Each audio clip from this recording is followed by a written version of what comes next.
Je vous en prie, Napol Ponpon, je vous précède. Je vous précède. Allez-y. Je vous précède. Je vous précède, j'ai dit. Excellent. Quelle année formidable nous avons passé, les amis. Incroyable, n'est-ce pas? Petit scotch on the rocks? Petit scotch? Petit scotch. Pour fêter cette fin d'année. Formidable, nous avons tourné combien? Plus de 40 vidéos cette année. J'ai l'impression que c'est l'année où la chaîne a le mieux marché. Même si, en termes de vues, quand j'étais à la campagne, ça a explosé et tout. On était sur des 200-300 000 vues. Là, il y a une sorte de constance cette année qui m'a pleinement satisfait et grandement épanoui. Mais je vais aussi vous parler de certains tourments qui traversent mon esprit actuellement. T'as fait quoi là, mec? T'as fait quoi là? Qu'est-ce que t'as fait? En fait, je vais vous faire un petit aveu, on the rocks. Aujourd'hui, j'ai le choix clairement entre continuer YouTube. Déjà, est-ce que vous avez bien mes lunettes rondes? C'est stylé, non? Ça va? Elles teintent là? Un petit peu, c'est stylé. Et j'ai le choix cette année entre clairement tourner la page de YouTube, arrêter YouTube, ou vraiment de continuer, de me dire tiens, je tente encore peut-être une dernière aventure ou une nouvelle aventure qui mènera vers ailleurs. Pourquoi je vous dis que je peux arrêter YouTube? C'est que entre 2019 et 2020, même avant le confinement, quand j'ai eu ma fille, quand on a acheté la maison et tout, j'ai écrit des films. J'ai écrit un long métrage qui se passe dans le monde du body. Voilà, c'est un témoignage de tout ce que j'ai pu rencontrer ces dernières années. Un film qui me tient à cœur, un film d'auteur qui s'appelle Chargé. Voilà. Et ce qui s'est passé avec ce film-là, c'est qu'il a plu à plusieurs boîtes de prod finalement, mais il s'avère qu'il est impossible de le faire à mon niveau parce que je ne fais pas de cinéma et j'ai consacré ma vie à YouTube. Et que pour arriver à mes fins, il fallait que je fasse un court-métrage avant. Ce court-métrage, je l'ai écrit également, il s'appelle Chargé, c'est la version courte du long-métrage. C'est pas la même histoire, mais c'est dans le même univers. Et en fait, cette année, je vais le faire.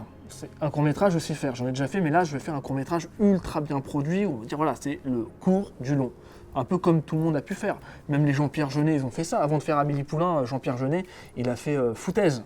Et puis j'aime bien faire une seule bouchée des jaunes d'œufs sur le plat.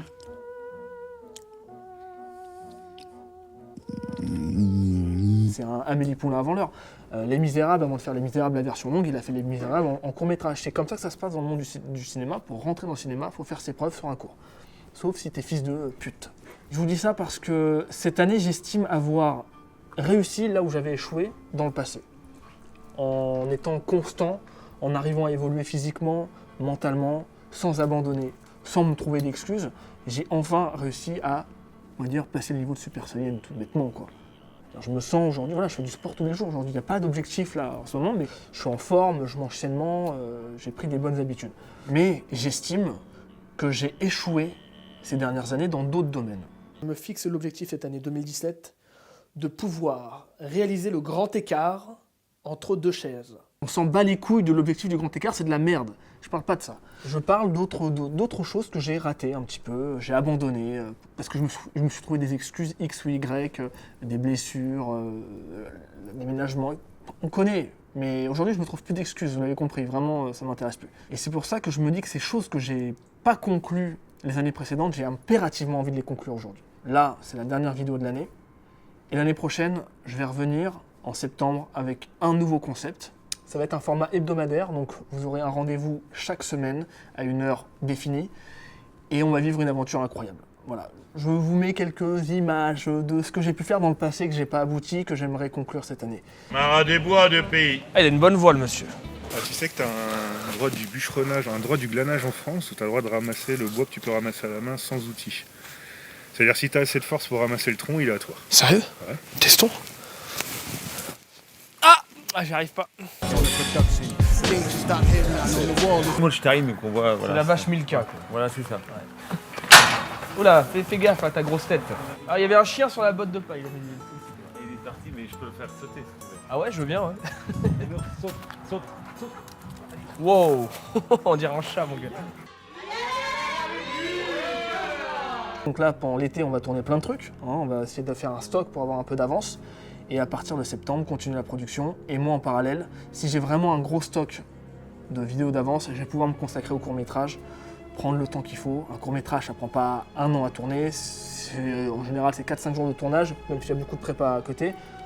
Aujourd'hui, on sait produire du contenu YouTube assez facilement. Voilà, c'était la dernière vidéo de l'année. Si vous voulez me suivre au quotidien, et je sais que je suis extrêmement présent sur Instagram, bah, je vous invite à m'y rejoindre. Et je vous souhaite d'excellentes vacances à tous. Merci d'avoir été là cette année, ça a été formidable. J'ai adoré mon année. Merci, c'est grâce à vous. Bonnes vacances à la rentrée, à bientôt.